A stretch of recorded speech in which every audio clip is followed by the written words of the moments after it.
hello again. James, how are you? How are you? All right. Good, good. Roberto, yesterday I thought afterwards you looked slightly sort of baffled by it all, how you hadn't got anything from that game. Have you got more kind of perspective to it now, having maybe watched it? Sometimes you get that in football. You get games that you want to analyse them from a stats point of view, and it's impossible to analyse it. I think when when you concede 3 goals in the manner that we did is very, very unfortunate. But I really, looking back now with a bit more of a rational manner, obviously we did everything that we had to do, especially in the first 20 minutes. I was very, very pleased in the manner that we started the game. Breaking a team down from open play like Crystal Palace is the hardest thing to do, and then unfortunately we gave them an opportunity the first time that they get into the 18-yard box as a penalty, and all of a sudden is a real adversity for us. We conceded 3 goals that clearly is something that it shouldn't be that easy.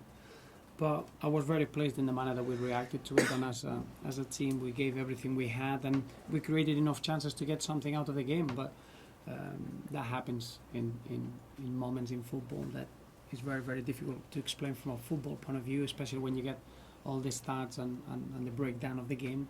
How did we not win that particular match? So it's important to take that performance on board. I think it's part of that group of games that we develop in a real good competition for places in the squad, and that will set us well for the rest of the season. That's the way I see it.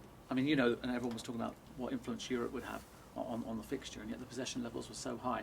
There didn't seem to be a hangover in terms of the way you went about your football. No, it wasn't. I think if it would have been that we couldn't find our rhythm, or we couldn't find our normal way of playing on the ball because we were tired, we didn't have the energy, I would say that was down to the fact that we played an extra game on Thursday. It wasn't that the case at all. If anything, it was the opposite. If you're watching the first 15-20 minutes, we were the ones with a real intent on the ball. We look fresh, we look penetrating.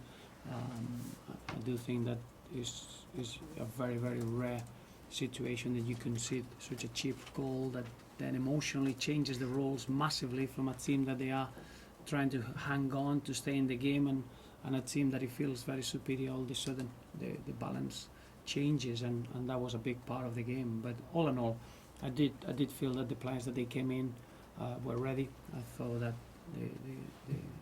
the use of the squad worked really, really well, and now it's just making sure that we're moving on from that and we're getting ready for tomorrow's game. Is the defence a cause for concern? I mean, yesterday it was a case that Crystal Palace converted all their chances that they had, but I mean, people are scoring goals against you, aren't they? Yes, but we had 2 very good performances defensively previous to that, so it's not that is a problem that has been developing. I do think that is the performance against West Brom and the clean sheet that we had against West Brom brought our defensive intensity back to our play. And remember, when we talk about defensive duties, it's not the back 4 or the keeper, is the attitude of the team and what we do off the ball. And I think we got that back against Wolfsburg as well. And yesterday was a bit different. I think you have to defend very little against a team like Crystal Palace because of the amount of possession that you have. But with those moments you need to be really strong and really focused, and unfortunately we made a couple of bad decisions and errors that it cost us goals. So I don't think it's the case of a lack of a defensive attitude of the team. It was a very, very rare game. If we want to see the spooky side of it, we replicated the performance against Crystal Palace that we had in April. Same scoreline.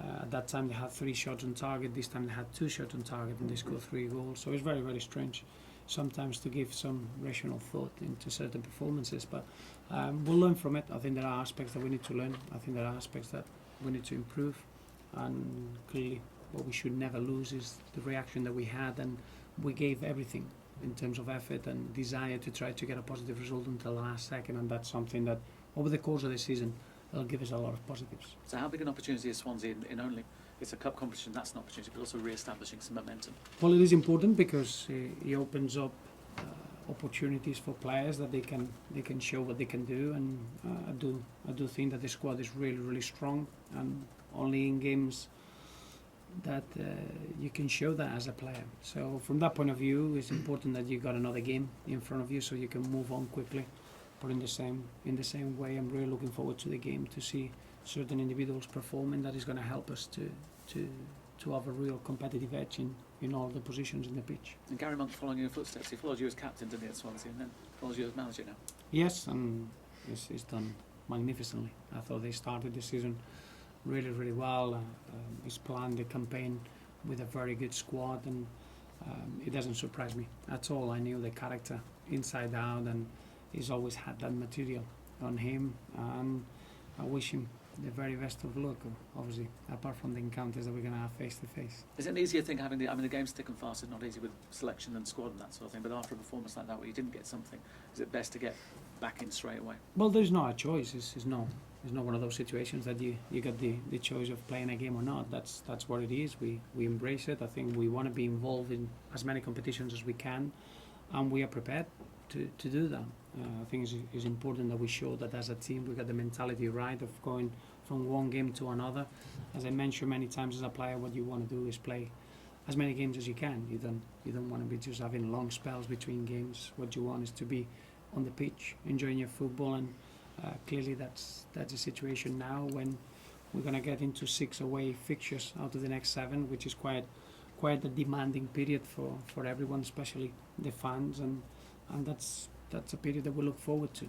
And having a look at Tyrone Mears, perhaps on trial to see if he might give you an option.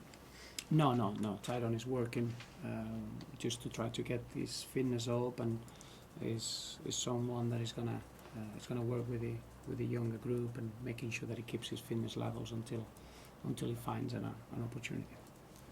Well, tiredness wasn't a factor on Sunday. Do you think that's something that you're going to have to be aware of as the season goes on? Yes. No, I think I hope that could be an issue, because that means that we're still involved in competitions. What I would like is to arrive into the final third of the campaign, having to be very wary of the minutes that the players played and making sure that everyone gets refreshed and everyone is ready to perform. But at the moment, it's still early in the season. I think the players can cope with the demands that we got in front of us, and whenever we feel that there is some sort of signs of fatigue or players that they need a rest, we'll do that. I think that's where the squad comes into play. We got enough numbers. I think we got enough quality in the squad as well to make changes, and we want to carry on in as many competitions as we can, and I hope that it can become an issue to be in a position that they have to rest players because they are fatigued at the end of the season. How do you guard against that? Is it training less, preparing differently? You do, yeah. The amount of games obviously is a bit more.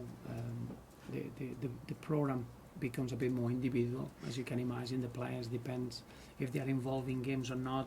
They need to go through our routines of training in a different manner. So everything is more personalised and making sure that they get just enough. When you got more games, you need to train less. Making sure that the balance is right in that respect. Because of the game tomorrow, it means there's slightly less build-up to the derby this weekend. Can that benefit you? Is that a good thing? I think the build-up to the derby starts when it starts the season. That doesn't change.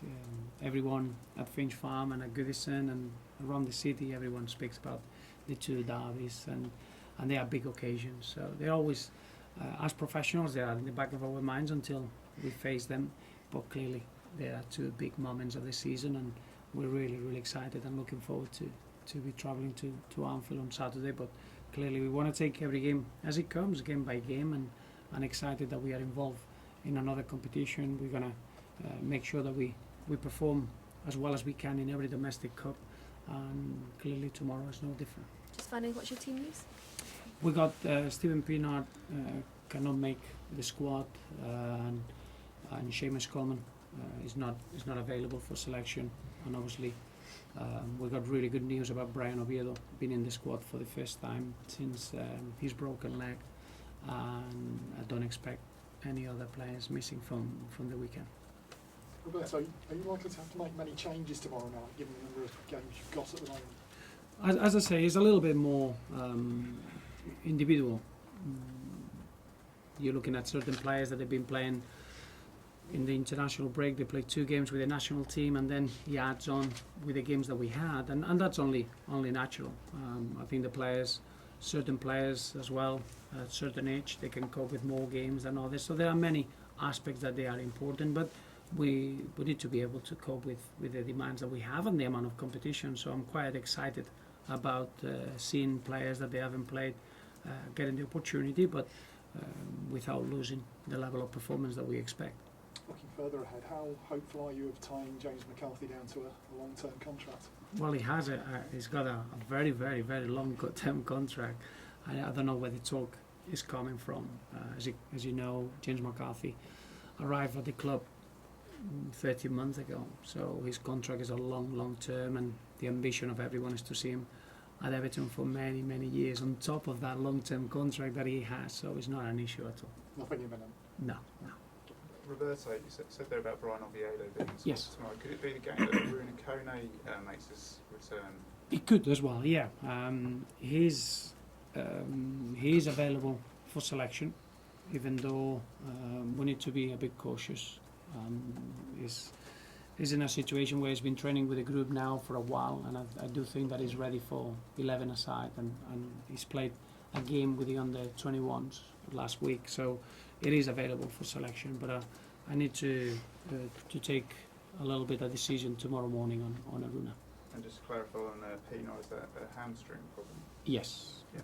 the quad, yeah. Right. Great.